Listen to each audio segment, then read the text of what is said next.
निकाल देते, बाद में लिखेंगे वापिस, जगह थोड़ा कम है, समझना बेटा। अभी बेटा बोरॉन का इलेक्ट्रॉनिक कॉन्फ़िगरेशन क्या हो गया? मैं लिखूं 2s 2p, 2 और 1, पर पूरा इलेक्ट्रॉनिक कॉन्फ़िगरेशन बोरॉन का लिखोगे तो हमारे पास क्या होगा? 1s2 2s2 2p1, ऐसा हो गया। अभी मैं इनर्ट पेयर पे जा रहा हूं, ये थैलियम है बेटा, तो थैलियम का इलेक्ट्रॉनिक कॉन्फ़िगरेशन क्या हो गया? थैलियम का इलेक्ट्रॉनिक कॉन्फ़िगरेशन क्या हो गया? पहले हम लिखेंगे बेटा 4f, फिर लिखोगे 5d, फिर लिखोगे 6s 6p, ऐसा है बेटा, 14 10 2 and 1, ऐसा हो गया बेटा। और उसके आगे एक इनर्ट गैस होगा, इतना क्लियर हो गया? ओके, समझो बेटा, ये बोरॉन का न्यूक्लियस है, बोरॉन का न्यूक्लियस हो गया। ओके, सबसे पहले मैं n इज इक्वल टू 1 समझना बेटा, फिर मैं लिख रहा हूं n इज इक्वल टू 2, पर जहां 2 नंबर है, समझ गया? सेल बेटा ऑर्बिट होती है ना, वो ऐसे दिखती है। अगर आप इसको n इज इक्वल टू 1 बोलोगे तो ये 1 से 2 के बीच वाला जो जोन होता है उसको n इज इक्वल टू 1 बोलोगे, फिर n इज इक्वल टू 2 होगा तो उसका जोन जो है इस तरह से होगा, यहाँ पे n इज इक्वल टू 3 है, तो ये 2 जो होता है, तो ये बीच वाला जो पोर्शन होता है वो n इज इक्वल टू 2 में चलेगा, ये n इज इक्वल टू 1 में चलेगा। मेरी बात समझना बेटा? ओके, अभी 1 के साथ जुड़ा हुआ ऑर्बिट कौन सा होगा? जैसे 1s है तो 1s वाला ऑर्बिट यहाँ पे रहेगा। जैसे 2 के अंदर कितना चलेगा? जैसे एक हो गया 2s, एक हो गया बेटा 2, लाइक सी। जैसे n इज इक्वल टू 3 चला तो उसमें क्या चलेगा? 3s, फिर क्या होगा? 3p, फिर क्या होगा? 3d, लाइक सी। मेरा कहने का मतलब आप समझ गए बेटा? तो प्रिंसिपल क्वांटम नंबर के साथ जुड़ा हुआ ऑर्बिट वही सेल के अंदर आपको पुटअप करना है, बट यहाँ पे इनर्ट पेयर इफेक्ट का मतलब क्या होता है वो समझ लो। ओके, बोरॉन का सिस्टम हो गया बेटा, n is equal to 1, n is equal to 2 हो गया, है ना? तो n इज इक्वल टू 2 के साथ बोरॉन के साथ कितना ऑर्बिट जुड़ा हो बेटा? ये समझना बेटा, n इज इक्वल टू 2 जहां पे है वहां पे बोरॉन के साथ क्या जुड़ा हुआ है? तो पहला एक ऑर्बिट रहेगा जिसका नाम क्या है बेटा? 2s, और दूसरा ऑर्बिट कौन सा है? 2p, ऐसा हो गया। n इज इक्वल टू 1 के साथ कौन सा ऑर्बिट जुड़ा हुआ है? 1s। तो बेटा मैं यहाँ पे n इज इक्वल टू 1 निकाल के सीधा लिख देता हूँ 1s। s में कितना इलेक्ट्रॉन बेटा? 2। n इज इक्वल टू 2 है जिसको मैं निकाल के सीधा हिसाब लेके आ रहा हूँ 2s और 2p। s में कितना इलेक्ट्रॉन बेटा? 2, और p में कितना इलेक्ट्रॉन बेटा? 1। समझना अभी मुझे ये चीज बताओ, इसमें इनर्ट कोर वाला इलेक्ट्रॉन कौन से है और इसमें आउटरमोस्ट सेल वाला इलेक्ट्रॉन कौन से है? तो ये 1s वाले जो है वो इनर्ट कोर इलेक्ट्रॉन हो गया, और ये 2s and 2p outermost cell electron हुआ। ओके, मैंने कॉन्सेप्ट क्या बताया था बेटा? इनर्ट पेयर को कंसीडर करना है, बस शिल्डिंग इफेक्ट का मतलब क्या होता है? इसका जो न्यूक्लियस है, इसका इनर्ट कोर वाले जो इलेक्ट्रॉन उसके साथ का अट्रैक्शन, नंबर 1। ये न्यूक्लियस का आउटरमोस्ट सेल के जो इलेक्ट्रॉन है उसके साथ के अट्रैक्शन की बात हो गई, है ना?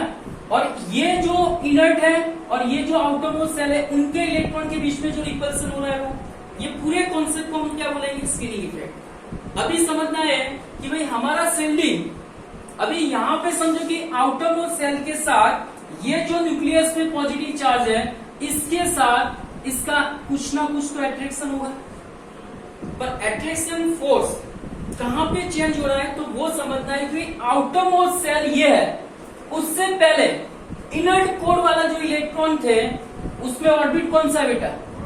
1s। सिर्फ नंबर को निकाल लो, s ऑर्बिट को याद कर लो। तो s ऑर्बिट की मदद से ये क्या हो रहा है? स्क्रीन हो रहा है, तो s ऑर्बिट की मदद से स्क्रीन हो रहा है, सील हो रहा है, तो वहां पे कौन सा इफेक्ट? सीलिंग पावर कैसा रहेगा? ज्यादा रहेगा। समझना बेटा, सीलिंग पावर कैसा रहेगा? ज्यादा। किसके साथ का सीलिंग? तो आपको सिर्फ बताना है ns इलेक्ट्रॉन। किसके साथ का सीलिंग? ns। इतना चीज क्लियर हो गया?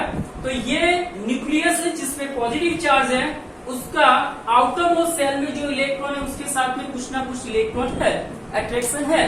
पर 1s वाला जो ऑर्बिट आया, ये ऑर्बिट उसको सील्ड कर रहा है। क्या कर रहा है बेटा? सील्ड। तो s की मदद से सील्डिंग होगा, तो शिल्डिंग पावर कैसा हो जाएगा? स्ट्रॉन्ग, हाई हो जाएगा। और रिलेशन अट्रैक्शन के साथ कैसा बेटा? इनवर्सली, है ना। तो शिल्डिंग स्ट्रॉन्ग हुआ तो अट्रैक्शन फोर्स क्या हो गया? लो हो गया। तो ये तो एक इलेक्ट्रॉन तो लूज करेगा ग्रुप नंबर 13 के हिसाब से, क्योंकि उसमें +1 तो ऊपर से नीचे सब जगह पे बन रहा है। हमको सिर्फ क्या देखना है कि भाई लोअर साइड पे +1, सिर्फ +1 ऑक्सीडेशन स्टेट बन रहा है, पर अपर साइड पे क्या बन रहा है? +3। तो मेरा कहने का मतलब क्या हुआ, ये तो इलेक्ट्रॉन जाएगा, पर स्ट्रॉन्ग शिल्डिंग पावर की वजह से ये न्यूक्लियस एस में कितना इलेक्ट्रॉन बेटा? 2। तो ये 2 इलेक्ट्रॉन के साथ का अट्रैक्शन धीरे धीरे क्या कर देगा बेटा? कम। मतलब ये हुआ पी में से एक इलेक्ट्रॉन लूज होगा, एस के साथ वाले जो इलेक्ट्रॉन उसके साथ उसका अट्रैक्शन कम हो गया। किसकी वजह से कम हुआ? शिल्डिंग पावर की वजह से। क्योंकि शिल्डिंग पावर कैसा हो गया? स्ट्रॉन्ग। तो ये शिल्डिंग पावर स्ट्रॉन्ग है, इसकी वजह से ये न्यूक्लियस 2s में जो इलेक्ट्रॉन है उसको पकड़ के नहीं रखेगा, उसको क्या करवा देगा? लूज करवा देगा। तो इसमें तीनों इलेक्ट्रॉन इजिली क्या हो जाएंगे? लूज हो जाएंगे। तो इसमें कहने का मतलब ये हुआ अपर साइड पे आपका बोरोन है, +3 ऑक्सीडेशन स्टेट फॉलो करेगा। अभी समझ लो बेटा ये नाम कैसे पड़ा हुआ है। इनर्ट का मतलब क्या होता है कि नोबल गैस जैसा इलेक्ट्रॉनिक कन्फिगरेशन। तो ये वाला जो सिस्टम बन रहा है, क्योंकि हमारा एक इलेक्ट्रॉन या 3 इलेक्ट्रॉन लूज होगा तो इनर्ट जैसा उसका इलेक्ट्रॉनिक कन्फिगरेशन हो जाएगा। ये तीनों इलेक्ट्रॉन लूज करेगा तो क्या बनेगा? 1s2, मतलब बोरॉन है बेटा। तो ये बोरॉन का +3 के हिसाब से इसका इलेक्ट्रॉनिक कन्फिगरेशन क्या हो गया? 1s2, मतलब हीलियम जैसा बन गया। बट सिस्टम देखो बेटा पीछे दिया हुआ है पेयर इफेक्ट। पेयर का मतलब क्या हुआ? पेयर का मतलब 2 होता है। तो ये वाला जो सिस्टम बन रहा है उसमें हमारा ns वाला जो ऑर्बिट है बेटा उसमें कितना इलेक्ट्रॉन है बेटा? 2 का मतलब क्या हुआ? पेयर। तो ये पूरा इफेक्ट किसकी वजह से हुआ? ns इलेक्ट्रॉन की मदद से हुआ। तो सिंपल सी बात है बेटा, इनर्ट पेयर इफेक्ट समझ में आ गया? क्या उसका सिस्टम क्या होता है? तो इनर्ट पेयर इफेक्ट जो होता है उसका रिलेशन शिल्डिंग इफेक्ट के साथ है, और शिल्डिंग का रिलेशन किसके साथ है? Attraction force. बहुत सिंपल सी बात समझ में आ रही है बेटा? ओके। तो सबसे पहले ग्रुप नंबर 13 में अपर वाले जो रहेंगे उसमें +3 ऑक्सीडेशन स्टेट ज्यादा स्टेबल रहेगा। टॉप टू बॉटम में जाओगे +1 ऑक्सीडेशन स्टेट ज्यादा स्टेबल रहेगा। क्लियर हुआ? अभी मुझे समझाना है कि सर ये थैलियम जो है उसमें दोनों चीज है, पर थैलियम +1 ऑक्सीडेशन स्टेट क्यों फॉलो कर रहा है, उसी की बात करनी है। आप समझ लो बेटा कि इसका outer most shell electronic configuration क्या हो गया? तो सर इसका भी वही रहेगा जो हमने कॉमन इलेक्ट्रॉनिक कन्फिगरेशन में चला हुआ है, 6s2 6p1। ये किसका है बेटा? Outer most shell electronic configuration of thallium. ये तो सिस्टम क्यों आया हुआ है? क्योंकि समझो बेटा 5th और 6th वाले जो पीरियड होते हैं बेटा, d ऑर्बिट मतलब समझो कि s ऑर्बिट हो गया, एक d ऑर्बिट होता है, फिर समझो बेटा एक p ऑर्बिट चलेगा, और नीचे हमने किसके बारे में बताया था? f orbit. f वाला जो सिस्टम चलेगा उसमें 6 और 7 हुआ। मेरी बात समझना थोड़ा, ये कॉन्सेप्ट भी साथ साथ में क्लियर कर लो। होता क्या है वो समझो कि जैसे हमारा बोरॉन चला, बोरॉन वाला जो पीरियड चला उसमें sp चला, बीच में कोई d ऑर्बिट नहीं आया। d ब्लॉक आएगा तो d ऑर्बिट आएगा ना, जब ब्लॉक ही नहीं है तो d ऑर्बिट की कोई बात नहीं है। तो ये चला sp, ये भी चला sp, पर गैलियम आ रहा है। जैसे ही गैलियम आएगा sp चलेगा, s के बाद d आएगा और d के बाद p आएगा। तो बीच में क्या हो गया? d ऑर्बिट का व्यवहार हो गया। तो कहीं ना कहीं पे p में इलेक्ट्रॉन जाएंगे, उससे पहले वो कहाँ पे फील होंगे? d में। अभी समझो बेटा 5th और 6th जो है उसमें सबसे पहले कौन आएगा? s, फिर क्या आएगा? d, और d में से कुछ कुछ इलेक्ट्रॉन को निकाल के उसने क्या बनाया? f वाला ऑर्बिट का f ब्लॉक बनाया ना। तो होता ये बेटा इंडियम और थैलियम के अंदर s में जाएगा, d में जाएगा, फिर f में जाएगा और फिर p में जाएगा। इलेक्ट्रॉन की बात हो रही है, समझ में आ रहा है? तो मेरा कहने का मतलब क्या हुआ कि जब थैलियम की बात हो रही है, जब उसका इलेक्ट्रॉनिक कन्फिगरेशन आप लिखोगे उस टाइम पे इलेक्ट्रॉन को जैसे जैसे फील करते जाओगे, ये लास्ट ऑर्बिट में इलेक्ट्रॉन आएगा, उससे पहले इलेक्ट्रॉन कहाँ पे फील हो जाएंगे? d, और फिर कहाँ पे जाएंगे? f, और फिर बचे हुए इलेक्ट्रॉन को हम कहाँ पे पुट करेंगे? s और p में। क्लियर हो गया? तो कहीं ना कहीं पे बेटा ये होता है कि जैसे मैं आपको एक चीज बताता हूँ बेटा, ये न्यूक्लियस किसका हो गया? थैलियम का। अभी मुझे बात इसकी करनी है, तो आपके पास बेटा यहाँ पे 2-3 चीजें पढ़नी है। जैसे n इज इक्वल टू 6 हुआ, मतलब सेल का नंबर हो गया, तो न्यूक्लियस से n इज इक्वल टू 6 की बात कर रहे हो, तो मैं n इज इक्वल टू 6 यहाँ पे लिखूं, n इज इक्वल टू 5 में यहाँ पे लिखूं, n इज इक्वल टू 4 में कहाँ पे लिखूं, और नीचे। मेरी बात समझना अभी। तो आपका आउटर मोस्ट सेल कौन सा हो गया बेटा, 6s6p हो गया। तो n इज इक्वल टू 6 जो है बेटा, ये n इज इक्वल टू 6 जो है, तो वहां पे हम क्या लिखेंगे, 6s, फिर क्या लिखोगे, 6p। अभी हुआ क्या कि ये आउटर मोस्ट सेल में इलेक्ट्रॉन गए, उससे पहले कौन सा ऑर्बिट है, f और d है। समझना बेटा। तो मैं कहीं ना कहीं पे आपका जो ये वाला जो सिस्टम चलेगा उसमें मैं 3d लिख रहा हूं, सॉरी कौन सा नंबर है, 5d, और ये क्या हो गया, 4s। मेरी बात समझना। तो d तो इलेक्ट्रॉन से फुलफिल है बेटा। पहले जब ये नहीं था तब इसका व्यवहार डायरेक्टली किसके साथ था, s और p के साथ था। पर जैसे ही d और f आया तब इसमें इलेक्ट्रॉन बढ़े कि नहीं बढ़े, इसमें इलेक्ट्रॉन आए कि नहीं आए। अभी ये न्यूक्लियस ऐसा तो जरूर नहीं है कि भाई इसमें इलेक्ट्रॉन आए तो इसके साथ अट्रैक्शन नहीं लगाएगा, लगाएगा, है ना, इसके साथ भी उसका अट्रैक्शन चलेगा। पर समझने की बात यह है, ये s में कितना इलेक्ट्रॉन है, 2, ये p में कितना इलेक्ट्रॉन है, 1, पर बीच में कौन आया, d एंड f ऑर्बिट हुआ। अभी d ऑर्बिट हुआ तो d इलेक्ट्रॉन हो गए, f ऑर्बिट हुआ तो f इलेक्ट्रॉन हो गया। अभी f ऑर्बिट की मदद से इसका शील्ड हो रहा है। जब शील्डिंग पावर f में कैसा होगा, पुअर। जब शील्डिंग पावर पुअर होगा तो attraction force toward what, s वाले जो इलेक्ट्रॉन है उसके साथ का अट्रैक्शन कैसा होगा, ज्यादा हो जाएगा। तो p वाला तो इलेक्ट्रॉन जाएगा, तो ns में जो इलेक्ट्रॉन उसके साथ का अट्रैक्शन कैसा हो गया, बढ़ गया। तो थैलियम क्या करेगा, सिर्फ एक इलेक्ट्रॉन को लूज करेगा, 2 वाला इलेक्ट्रॉन जो है अट्रैक्शन फोर्स बढ़ा। क्यों बढ़ा, बिकॉज f इलेक्ट्रॉन प्रेजेंस है, f इलेक्ट्रॉन प्रेजेंस है, उसकी वजह से उसका शील्डिंग पावर बहुत पुअर हो गया, और शील्डिंग पावर पुअर है, अट्रैक्शन फोर्स बढ़ा टूवर्ड व्हाट, ns इलेक्ट्रॉन। तो s वाले इलेक्ट्रॉन बॉटम साइड पे लूज नहीं होंगे, इसीलिए थैलियम का कौन सा ऑक्सीडेशन स्टेट ज्यादा स्टेबल होगा। आया कुछ समझ में, है ना। ओके, तो चलो कुछ चीजें लिख देते हैं बेटा, इसमें समझ में आ गया। ये थैलियम का कॉन्सेप्ट ये है कि थैलियम में आउटर मोस्ट सेल इलेक्ट्रॉन का इलेक्ट्रॉनिक कन्फिगरेशन लिखोगे उससे पहले 14 लेंथेनॉइड एलिमेंट आएंगे। बेटा ये वाला जो होता है ना 6, इसको हम लेंथेनॉइड एलिमेंट बोलते हैं, क्योंकि Ln स्टार्ट हो रहा है। ये 7 नंबर जो होता है उसको हम क्या बोलेंगे, एक्टेनॉइड एलिमेंट। क्या बोलोगे, एक्टेनॉइड। क्लियर हो रहा है। तो इसका जब बात करोगे तब आपको ये बताना है 14 लेंथेनॉइड एलिमेंट आएंगे।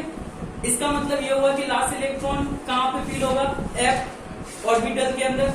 उसके साथ साथ में क्या होगा, टॉप टू बॉटम में जाओगे, इसका 5 नंबर, इसका 81 है, तो नंबर ऑफ प्रोटॉन कहाँ पे बढ़ेंगे, 81 में बढ़ जाएंगे, क्योंकि ये तो 81 है, तो ये कितना प्रोटॉन लेके बैठा हुआ है,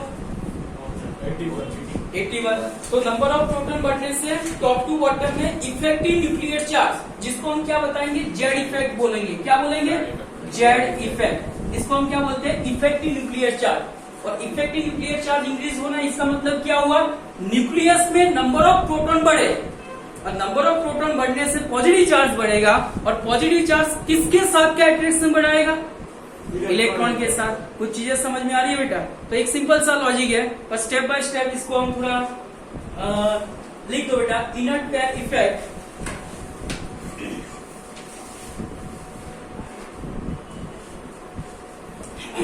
वहां पे लिखो due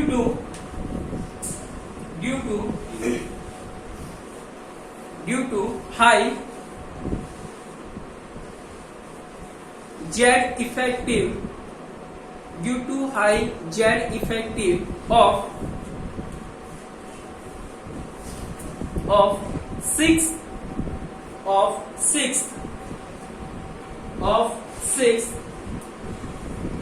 period elements are 6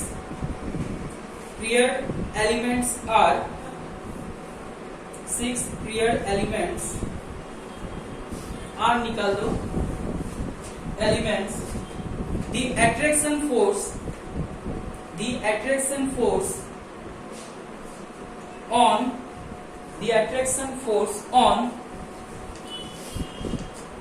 ns, ऐसे लिखना ns the attraction force on ns electrons is very high, and they will not be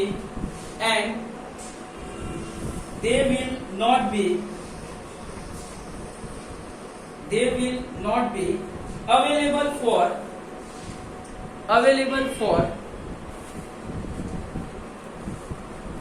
participate in bond formation.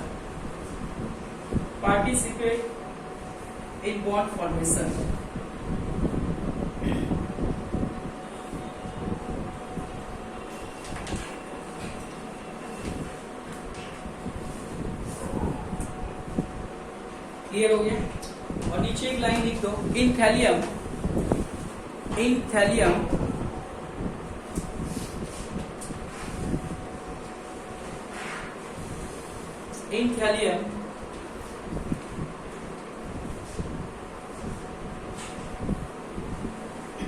लिखा, इन थैलियम, फिर दो वो क्या बोलते हैं, इन थैलियम, हाँ ऐसे करके लिखो, इन thallium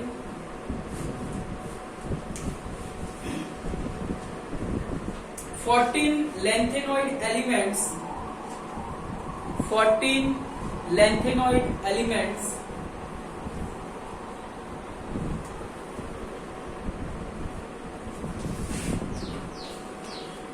are present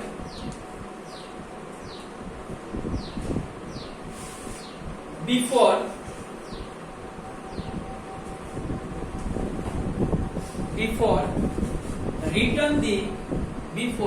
return the outermost cell electron. देखो बेटा, ये चीज लिखने से पहले 14 लैंथेनॉइड एलिमेंट है, जिसकी वजह से ये चीज को हमको इन्वॉल्व करना पड़ेगा। लिखा, क्या लिखा लास्ट में? Shell electron. Due to this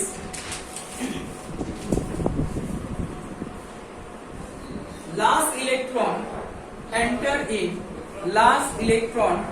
n-2f, last electron enter in n-2f, last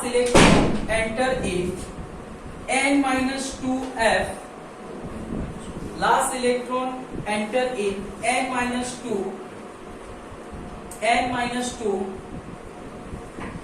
f subcell,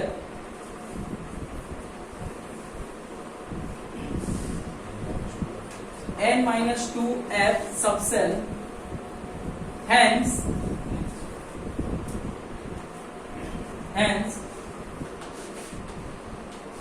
poor shielding effect is occurred.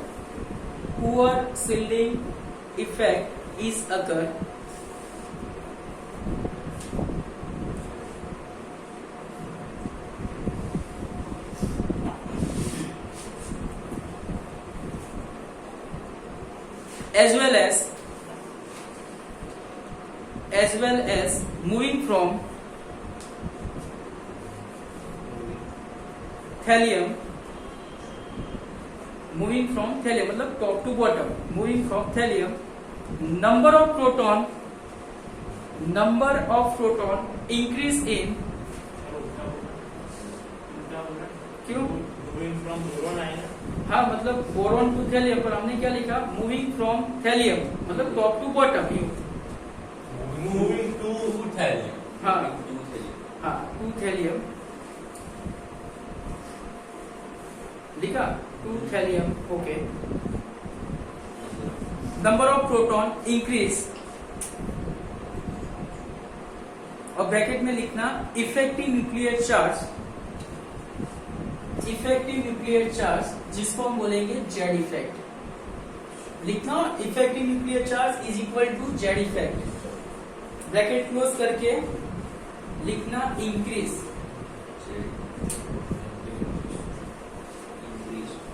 Okay, इतना क्लियर हो गया? सिंपल सी बात है, कुछ कंफ्यूजन जैसा है बेटा? तो moving from top to bottom, +1 oxidation state क्यू जब से ज्यादा स्टेबल रहेगा तो आपको समझ में आ जाए। ओके, जब इतना समझ में आ ही गया हुआ है तो हम इसको भी थोड़ा देख लेते हैं। Boron, aluminium, gallium, indium, thallium हो गया, carbon, silicon, germanium, SN, lead हो गया, फिर क्या हो जाएगा, नाइट्रोजन, फास्फोरस, आर्सेनिक, एसपी और बिस्मथ हो गया। चलो बेटा, ये नंबर कौन सा है, 6, सॉरी 2nd, 3rd, 4th और ये 5th हो गया।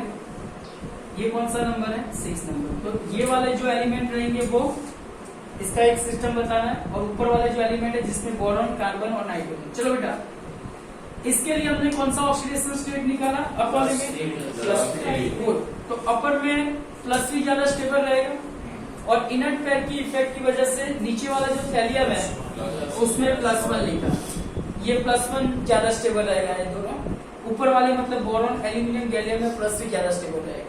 पर ये तीनों की कंपैरिजन हो रही है, ऐसा बोल दिया कि भाई बोरॉन +3 है, एल्यूमिनियम +3 है, थैलियम +3 है, तो इसको ऑर्डर के हिसाब से आप सेट करो। स्टेबिलिटी ऑर्डर ऑफ, तो इंक्रीजिंग ऑर्डर होगा या तो डिक्रीजिंग ऑर्डर होगा। तो ये बोरॉन +3 सबसे ज्यादा स्टेबल होगा, एल्यूमिनियम +3 थोड़ा कम हो जाएगा, और थैलियम +3 सबसे ज्यादा। तो ऐसे क्वेश्चन पूछेंगे, 3-4 एलिमेंट देके, कैटाइन देके पूछ लेंगे भाई इसमें इंक्रीजिंग ऑर्डर सेट करो या तो डिक्रीजिंग ऑर्डर। क्लियर हो गया? ओके सर, ये जो गैलियम, जर्मेनियम और आर्सेनिक वाले जो मतलब पीरियड होगा सर, वो तो दोनों के सेंटर में होगा, तो सर उसमें ऐसा क्यों, उसमें +1 स्टेबल क्यों नहीं होगा, +3 स्टेबल होगा? किसमें? वो पीरियड 4th में, वो वाला जो पीरियड है वो तो दोनों के सेंटर में होगा ना, पर बेटा होता क्या है, ये आपका गैलियम है, ये गैलियम में भी 3d ऑर्बिट आएगा कि नहीं आएगा? तो d ऑर्बिट के d इलेक्ट्रॉन आएंगे, और d की वजह से सिलिंग पावर कैसा हो जाएगा, पुअर। सिलिंग पावर पुअर होगा तो अट्रैक्शन कैसा हो जाएगा, हाई। तो वो एक इलेक्ट्रॉन, तो गैलियम में मैक्सिमम होता ही है कि +1 ऑक्सीडेशन स्टेट इसको। क्लियर हो गया? अभी ये कार्बन, सिलिकॉन ये वाला है, तो इसमें हम ऊपर वाला जो है 40 नंबर के हिसाब से +4 हो गया, है ना। तो इनर पेयर की वजह से नीचे वाले जो एलिमेंट है उसमें कौन सा ऑक्सीडेशन स्टेट ज्यादा स्टेबल रहेगा, +2। वेरी गुड, ये क्या होगा, +2। ये भी कैसा रहेगा, +2। माइनस लाना नहीं है। क्लियर हुआ? इसमें क्या हो जाएगा ना, ये +5 है, तो बॉटम वाले क्या बनाएंगे, +3 +3। एक भी और व्यवहार होता है, वो कौन सा होता है, +1 आया कुछ समझ, चीजें समझ में आ रही है? तो नाइट्रोजन का कभी आपने यही सोचते हो नाइट्रोजन जो होता है उसका ऑक्सीडेशन स्टेट -3 होता है ना। पर मान लो बेटा आपके पास NO3 -1 है, तो इसमें नाइट्रोजन का ऑक्सीडेशन स्टेट कितना निकलेगा, +5 निकलेगा। क्यों? क्योंकि नाइट्रोजन के साथ कंपटीशन में कौन है, ऑक्सीजन, और इलेक्ट्रोनेगेटिव किसका ज्यादा होगा, ऑक्सीजन। जिसका इलेक्ट्रोनेगेटिव ज्यादा उसको हमको कहीं ना कहीं पे नेगेटिव बनाना पड़ता है, तो ऑक्सीजन को नेगेटिव बनाओगे तो इस पे चार्ज कैसा रहेगा, पॉजिटिव। पर कितना रहेगा, पूरा सिस्टम को कैलकुलेट करोगे तब जाके पता चलेगा। क्लियर है? तो कितना पॉजिटिव कितना नेगेटिव वो डिपेंड्स ऑन कंपाउंड, है ना। आएगा बेटा? Yes sir. इसका ऑक्सीडेशन स्टेट फाइंड करना है तो हम कैसे करेंगे, तो थोड़ा सिंपल सा मेथड देख लो। Nitrogen +3 oxygen is equal to charge कितना बेटा, -1। हम क्या लिखेंगे, -1। ऑक्सीजन कितना होगा, -2, तो फिर ऊर्जा कितना होगा, -6 को उस साइड पे लेके जाओ, +6 -1 +6 का हिसाब कितना होगा, आया समझ में? Yes sir. बोलो, किसी को कोई प्रॉब्लम है?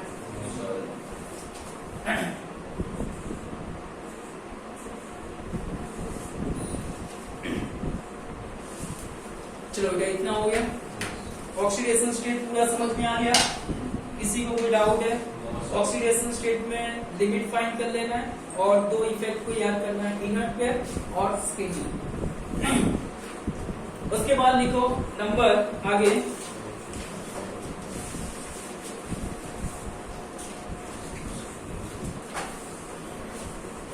अक्रंस करके लिखो।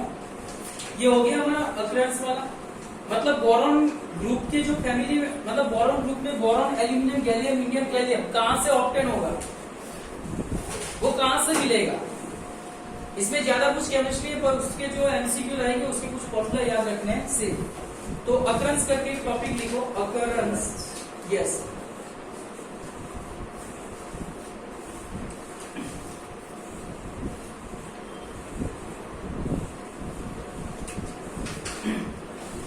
इसको शॉर्ट में बेटा कंप्लीट कर लेंगे हम। सबसे पहले कौन सा रहेगा? बोरॉन। जो बेटा बोरॉन का नॉर्मली ऐसा बोला गया हुआ है, समझो बेटा, बोरॉन का ऐसा बोला गया हुआ है कि बोरॉन एक रेयर एलिमेंट है। रेयर एलिमेंट का मतलब क्या होता है कि जनरली वो बहुत कम क्वांटिटी में मिलता है, और जब भी वो चीज की नीड होती है तो आपको अर्थ क्रस्ट जो होता है उसमें डिगिंग करके उसको बाहर निकालना है। तो सिंपल सा मेथड है बेटा, बोरॉन जो है ना वो जमीन में अर्थ क्रस्ट में से, थोड़ा ध्यान रखना है, 0.001% बाय मास। अर्थ क्रस्ट में से वो कितना मिलेगा अपन को? 0.0001% बाय मास। जितना क्वांटिटी हमको जो चीज मिलेगा उसमें से हमको इतना परसेंटेज बाय मास हमको बोरॉन मिलेगा। और बोरॉन के प्रॉपर मिनरल्स है, नेक्स्ट पॉइंट करके लिखो, मिनरल्स। इसको हम ओर भी बोलेंगे। क्या बोलते हैं बेटा? ओर। ओर का मतलब होता है इम्प्योर फॉर्म ऑफ मैटर। क्या होगा? Impure form of matter. Pure metal नहीं होता है, इम्प्योर फॉर्म में होता है। हमको इम्प्योरिटी दूर करना है, तब जाके हमको प्योर मेटल मिलेगा। उसमें नंबर 1 आपको याद रखना है ऑर्थो बोरिक एसिड, जिसका फॉर्मूला है H3BO3। बेटा बाकी का हिस्ट्री मत पढ़ना, जो जो चीजें इंपोर्टेंट है वही चीज पढ़ लेना। उसके बाद क्या रहेगा बेटा? बोरेक्स। बोरेक्स का फॉर्मूला क्या है? Na2B4O7.10H2O। आगे जो है बेटा क्या रहेगा? क्रायोलाइट। क्रायोलाइट है, कार्नाइट है? हाँ, कार्नाइट हो जाएगा। तो उसका फॉर्मूला है Na2B4O7, 10 में से कितना बना लेना है? 4H2। बेटा ये एमसीक्यू में पूछा जाता है भाई ऑर्थोबोरिक का फॉर्मूला क्या है। यही चीज हमको केमिकल रिएक्शन में आगे आएगी फॉर्मूला। तो फॉर्मूला आपको याद कर लेना बेटा। बोरेक्स का फॉर्मूला क्या होगा? Na2B4O7.10H2O। कार्नाइट का फॉर्मूला क्या होगा? Na2B4O7.4H2O। ये थोड़ा ध्यान रखना, एमसीक्यू में भी आता है। केमिकल प्रॉपर्टी कुछ कुछ चीजें बनाने के लिए इसकी नीड रहेगी, फॉर्मूला आपको याद कर लेना। ओके, फिर उसका लिखो 2 आइसोटॉप्स। बोरॉन के आइसोटॉप्स कितने रहेंगे बेटा? 2। एक होता है B10 और एक होगा B11। एटॉमिक नंबर दोनों में सेम होता है ना। आइसोटॉप्स का मतलब तो पता है बेटा, atomic number same, atomic mass different. इसका परसेंटेज जो होता है वो 19 है, इसका परसेंटेज कितना होगा? 81। तो बोरॉन जो होता है ना बेटा, 1 मोल बोरॉन लोगे तो उसमें से हमको B10 वाला कितना मिलेगा? 90%। और B11 वाला कितना मिलेगा? 81%। क्लियर हो गया? बस तो ये बोरॉन का इतना हिस्ट्री आपको याद कर लेना है। उसके बाद बेटा एल्यूमिनियम। देखो बेटा एल्यूमिनियम जो होता है ना, सबसे ज्यादा कौन मिलेगा? ऑक्सीजन। देखो इसमें भी ऑक्सीजन अवेलेबल है, इसमें भी ऑक्सीजन अवेलेबल है। अर्थ क्रस्ट में से जो जो चीज होती है उसमें ऑक्साइड फॉर्म में अवेलेबल होता है। तो जो भी चीज आप निकालोगे उसमें ऑक्सीजन तो होगा। तो सबसे पहले रैंक में कौन रहेगा? ऑक्सीजन। नंबर 2 रैंक में कौन रहेगा? सिलिकॉन। और नंबर 3 में कौन रहेगा? एल्यूमिनियम। क्लियर हो गया? तो ये थोड़ा ध्यान रखना है। फर्स्ट पे ऑक्सीजन, सेकंड पे सिलिकॉन, थर्ड पे कौन हुआ? एल्यूमिनियम। क्लियर है? एल्यूमिनियम के अंदर बेटा क्या करोगे? तो सबसे पहले लिखो वहां पे बॉक्साइड होता है। क्या होगा? बॉक्साइड है, जिसका फॉर्मूला क्या होगा बेटा? Al2O3.2H2O। बेटा 2 जो होता है उसकी जगह पे हमको क्या लिखना है? X। X इसलिए होता है बेटा, बॉक्साइड जो उसका फॉर्मूला क्या बेटा? Al2O3.XH2O, पर X की जगह पे हमको क्या पुट करना है? 2। सर हम X क्यों लिखेंगे? तो बेटा Al2O3 जो होता है उसका एक स्ट्रक्चर, बेसिक स्ट्रक्चर होता है। जितना Al2O3 ज्यादा से ज्यादा जोड़ते जाओगे उतना मेरा कहने का मतलब ये बेटा थोड़ा समझ लो कि मान लो ये कॉर्नर पे जो पड़ा हुआ है वो सारे एल्यूमिनियम है और उसके साथ जुड़ा हुआ ऑक्सीजन है, समझो। मैंने यहाँ पे समझो कि बेटा ये वाला तो सिस्टम हो गया, बट इसको मैं बड़ा कर रहा हूँ, समझो ये एटम है उसको बड़ा कर रहा हूँ, मतलब 1 2 3 और 4, तो 1 2 3 और 4 वाला सिस्टम हो गया, है ना। अभी देखो ये 4 एटम आपने सेट किया तो उसके बीच में जो एम्प्टी स्पेस है इसको हम नॉर्मली क्या बोलेंगे, वॉइड्स। क्या बोलेंगे, वॉइड्स। तो ये जो होता है ये स्ट्रक्चर बना रहा है, पर साथ साथ में जो वाटर मॉलिक्यूल्स है जो एम्प्टी स्पेस वॉइड से उसमें फिल हो जाता है।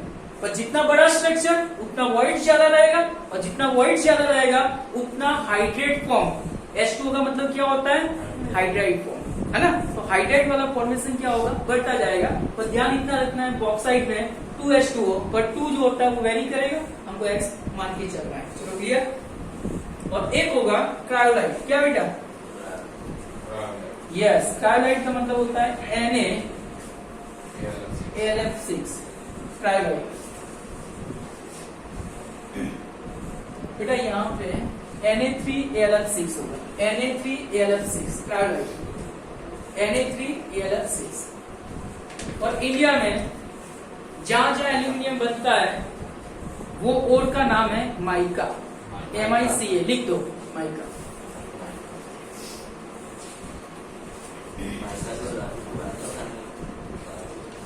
माइका तो राजस्थान में। हाँ राजस्थान में राजस्थान है, लगा रहे हैं। फिर कुछ डेजर्ट एरिया में डेजर्ट एरिया। उसके बाद नंबर आगे लिखो, एटॉमिक साइज।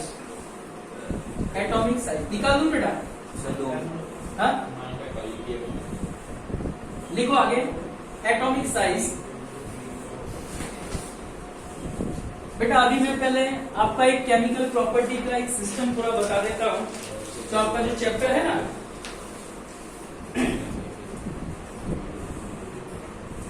अभी बेटा हमको आगे जो भी नंबर है आपका वो लिखना। एटॉमिक साइज, बेटा एटॉमिक साइज के अंदर सारे रेडियस चलेंगे, समझना। पहले माइंड में एक चीज फिक्स कर दो, एटॉमिक साइज को एक्सप्लेन कर रहे हो मतलब रेडियस की बात हो रही है। फिर एक रेडियस जो होता है जिसको हम क्या बोलेंगे, एटॉमिक रेडियस। क्या बोलोगे बेटा, एटॉमिक रेडियस। फिर समझो कि आप आयोनिक रेडियस की बात कर सकते हो बेटा, कौन सा रेडियस, आयोनिक रेडियस। फिर समझो बेटा एक और रेडियस होता है जिसको हम बोलेंगे कोवेलेंट। कौन सा बेटा, कोवेलेंट रेडियस। देखो आयोनिक कोवेलेंट कब बनेगा, जब वो चीज का नेचर कैसा है। जैसे NaCl है तो हम आयोनिक रेडियस की बात करेंगे, Na+